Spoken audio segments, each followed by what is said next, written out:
மூத்த வழக்கறிஞர் திரு கே விஜயன் நம்மோடு இணைகிறார். வணக்கம் திரு விஜயன். வணக்கம். செந்தில் பாலாஜி அமைச்சரா நீடிப்பதற்கு எதிரான வழக்கு உச்சநீதிமன்றத்தில் தள்ளுபடி செய்யப்பட்டிருக்கு. இதை எப்படி புரிஞ்சுக்கலாம்? லீகல் கிரவுண்ட்ல இதுல இருக்கக்கூடிய விஷயங்கள் என்னென்ன? இப்ப லீகல் கிரவுண்ட்ல பாத்தீங்க அப்படின்னாக்கா, நாம அமைச்சரவை தான் அமைச்சரனுடைய அறிவுரையின் பேர்ல தான் கவர்னர் ஆட்சி செய்கிறார் அப்படிங்கிறது அரசியலமைப்பு சட்டத்துல அடிப்படை விஷயம். கவர்னருக்கு தனி அதிகாரம் எதுவும் இல்லை. அந்த மினிஸ்டர்ஸை பொறுத்த வரைக்கும் other ministers will be appointed by the chief minister and the advice of the chief minister தான். அதனால எல்லா அமைச்சர்களும் சீஃப் மினிஸ்டருடைய அறிவுரையின் பேர்ல தான் அப்பாயிண்ட் ஆனாங்க. அதனால கவர்னர் இது மாதிரி இவர் தான் அமைச்சர்னு ஒருத்தர் சீஃப் மினிஸ்டர் அப்பாயிண்ட் பண்ணா அதை மாத்துறதுக்கோ இல்லை அதை நீக்கிறதுக்கோ அவருக்கு உரிமை இல்லை. அரசியலமைப்பு சட்டப்படி சொல்றேன்.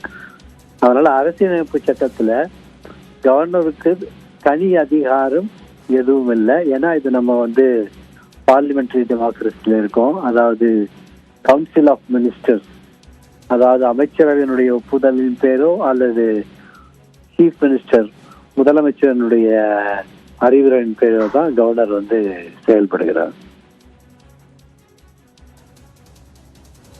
திரு கே விஜயன், இப்ப திமுக தரப்புக்கு இது எப்படியான ஒரு வெற்றியா நாம புரிஞ்சுக்க முடியும்? ஏன்னா உயர்நீதிமன்றத்திலையும் ஒரு அறிவுறுத்தல் வரைக்கும் தான், ஏன்னா முதலமைச்சருக்கு அறிவுறுத்தல் தான் கொடுக்க முடியும், உத்தரவு போட முடியாது. உச்ச நீதிமன்றம் தெளிவுபடுத்தி இருக்கு.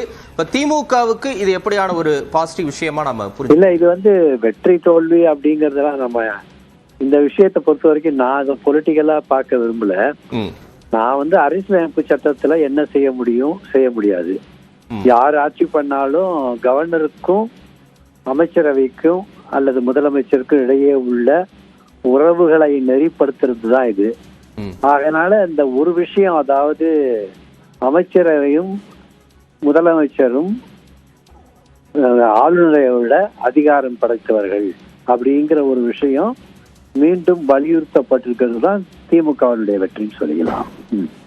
இல்ல, இப்ப இது மட்டும் இல்ல, இதற்கு முன்பா நடைபெற்ற அந்த கேரளா, பஞ்சாப், தமிழ்நாடு அரசு அந்த மசோதாக்களுக்கு ஒப்புதல் அளிக்கக்கூடிய அந்த விஷயத்திலையும் ஆளுநருக்கு உச்ச நீதிமன்றம் கடுமையான அறிவுறுத்தல்களையும் காரணம் என்ன அப்படின்னாக்கா, தொடர்ந்து பல மாநிலங்கள்ல பிஜேபி அரசு நியமனம் செய்யப்பட்ட ஆளுநர்கள் அரசியலமைப்பு சட்டத்துக்கு முரணா தான் நடந்துக்கிறாங்க. இல்ல, அதனுடைய ஒரு நீட்சியா இந்த விஷயத்தை நம்ம பார்க்கலாமான்னு கேட்க. அதனுடைய நீட்சியாவும் பார்க்கலாம். ஏன்னாக்கா இது எல்லாமே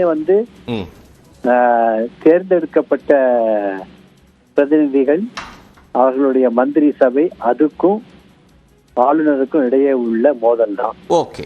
இந்த மோதல் பல ரூபத்துல வருது. சரி, அப்படி எல்லா ரூபத்துல வந்தாலும் இதுக்கு வேற ஒரு பதில் சொல்ல முடியாது சுப்ரீம் கோர்ட். ஏன்னா இதுதான் கான்ஸ்டிடியூஷன், அப்படித்தான் இருக்கு. எஸ். நன்றி திரு கே விஜயன். இணைப்பில் உங்களுடைய கருத்துக்களை பதிவு செய்தமைக்கு. தொடர்ந்து